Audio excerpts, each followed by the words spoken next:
Good afternoon, my name is Taylor Griffith. Today I'm going to be showing you guys how to smoke a brisket.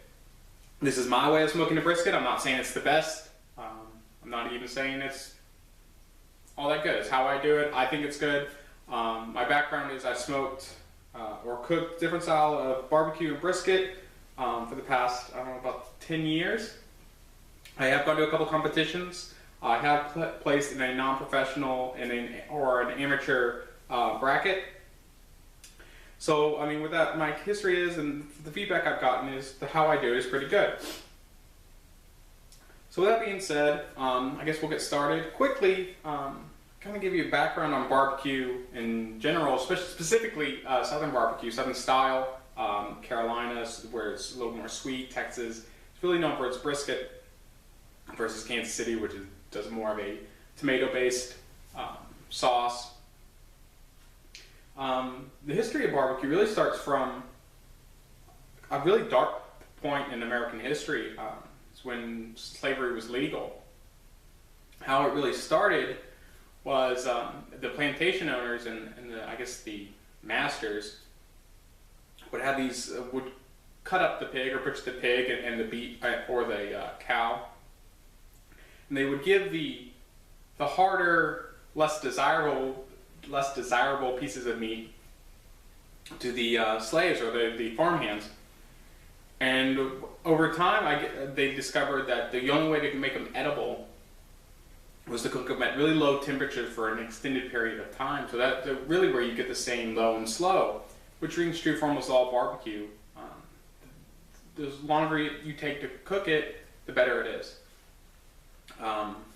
For me, I'll probably reiterate this a couple times. I cook at about 225 to 240 range, and normally it's about an hour per pound is a good rule of thumb. That being said, sometimes it's more depending on the thickness of the cut. Sometimes it's less. You're probably pretty safe with about an hour per pound. Today, I brought in about a little over 5-pound slab of brisket. Mine is pre-trimmed, and when I say that is that the fat has been cut to a desirable level.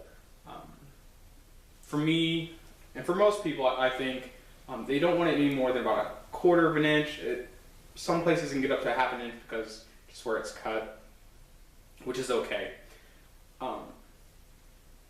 And with that being said, I guess we'll get started. And the first things you want to do, and which I've already done this, I pre-rinsed it. So I like to run it under some hot water for 30-45 seconds per side, and then I damp dry it. And you want to start prepping your cut, your brisket, the night before you start cooking, and really let it marinate overnight. There are lots of different ways of marinating. You can go with a wet rub, where some people like the Italian dressing, or even some soy and some additional spices, garlic, onion powder. What I found, and what's really easy, especially for people who are just now getting into smoking a brisket, or if it's your first one, is to buy some of the pre-made packaging. I'm a big fan of this butt rub. Yeah, it's called butt rub.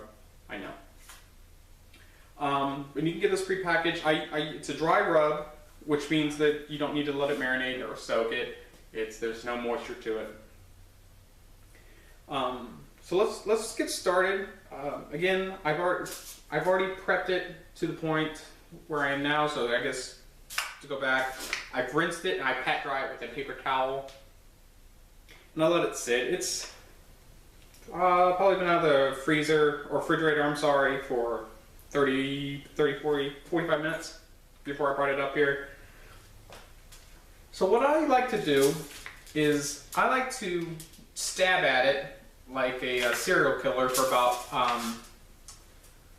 a minute on each side with a fork. This aerates a little bit, and then when I start rubbing my seasoning on it, it'll really help the cooking process and really get the seasoning in there. So that's what we'll start doing. So I'm just going to start stabbing that. And while I'm doing that, I'll kind of give you guys a rundown on some of the other choices that you can make. We'll start with the smokers themselves.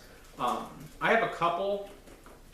My favorite one is a really really inexpensive smoker. It's a standard, it looks like an oil drum, and it uses charcoal as its fuel source. You'll see when you're smoking, you'll see lots of different people, or even when you're reading it, if you're new to what a smoker is, they talk about their fuel source. Some, you'll see a pellet smoker, which are becoming more popular over the past, I don't know, about 10 years, maybe not even that long. And a pellet smoker are these wood chips. Instead of having the kind of look, they're real small, or your typical wood chips, which I'll open up here and I'll show you here in a few moments. But they're really compressed. These pellets are really compressed wood chips. So they've gone through a compressor and they really pack them down and they get them really small. And I've never actually cooked with them, so I'm not too familiar with it, with that style. Additional to the pellet cookers, you're starting to see some of these. You'll see some kind of like a Dutch oven. They're called the big popular one nowadays is called the green egg, which I have cooked with. I don't really like it because it really pressurizes the cooking. And what I mean when I say that is how it cooks the meat. It forces, sorry, stabbing and talking is a little difficult. It forces you to speed up the cooking process a little bit. So where, like I said, I'm kind of a traditionalist when it comes to smoking meat, whether it's brisket, ribs, pork, shoulders, just about anything. I like it the low and slow, and these little green eggs they just kind of speed it up a little bit. They kind of rush it, I feel. But some people swear by them and love them. So I guess with everything, people are gonna have their personal preferences and choices and styles. I like mine and they like theirs, and each their own. They're never gonna change me, and I'll probably never change them, which is fine. Which makes the world of barbecue so much fun, because there's so many different styles. You can go to a barbecue competition or family gathering, and you can have 100 different types of flavors with the same slab of meat. So you give 100 people the same cut, and you're going to get 100 different styles, which is fantastic. So I stabbed that. I got it pretty good. I'm liking where we're at. Ooh, excuse me. So now that we have it prepped, or we stabbed at it for a while, we are going to season it with my butt rub. Maybe, if I can get it open.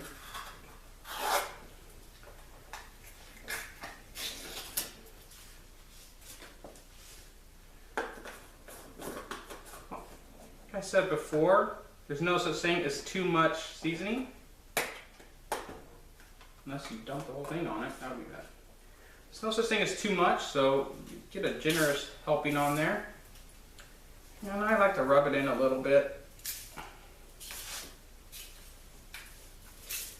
And when I say there's no, see, even if you think that you're going to be too much on the spicy side, this butt rub is a little spicy, it does have some kick to it. What happens during the smoking process, whew, pepper makes you sneeze, is it kind of crystallizes and forms a nice crust. And if people who don't like the spiciness of it, they can just scrape it off, which is nice. It doesn't soak too much into the meat. It does give it some flavor, but if you don't like it, you can scrape it off. So my cut has a little slice here. It's kind of like it's been butterflied a little bit. This was pre-cut. I haven't done any butchering to it. I'm okay with a knife. Not great with it. So I typically cheat, and I like to get the already cut fat. So we got this side, and we got a good layer of seasoning on that, so we're going to flip it. And what I have the brisket in is just this run-of-the-mill foil cooking sheet. You can do it on just foil, which I also have down on the table. But I find that these little pans, you can find one that'll hold your brisket, they're fantastic. Especially if you're using a wet rub, if you decide to go that route. Because they'll hold in all that flavor and really let it just kind of soak up in there.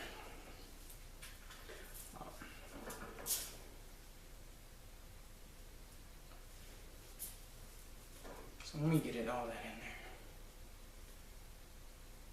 Sorry. So I'm thinking that looks pretty good. Let's get the sides a little bit more.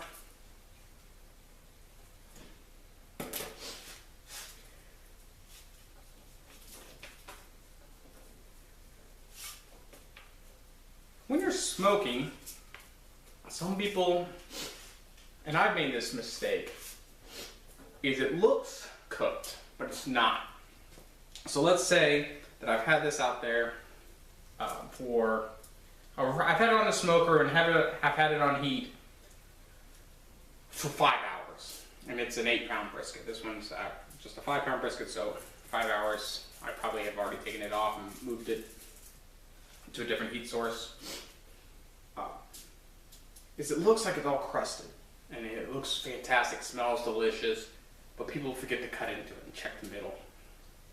You'll find that the outside will look like it's cooked, but the inside still needs a little more time on your heat source. Yeah, so I'm really liking that. I'm going to use my fork. I draw my hands here. I rub up. I'm going to move this. And what I like to do is I like to pre-season everything, or pre-season my brisket the night before I want to cook. And really let some time for the seasoning and the brisket to really absorb all the seasoning that I just put on there. I like to wrap it. And then what I'm going to do is when I'm done here, I'm going to run it home. I'm going to stick it in the freezer, and I'm going to cook it.